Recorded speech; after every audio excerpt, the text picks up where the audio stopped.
សុខនឹងទុក្ខរស់នៅលីឡំចូលគ្នាពេលវេទនាគ្មានអ្នកជួយដងស្រាយមើលតែគេជីវិតរស់យ៉ាងសប្បាយ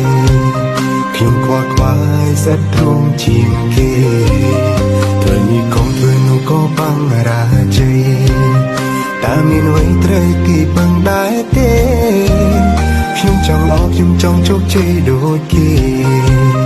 ចង់កែប្រែកែជោគវាសនា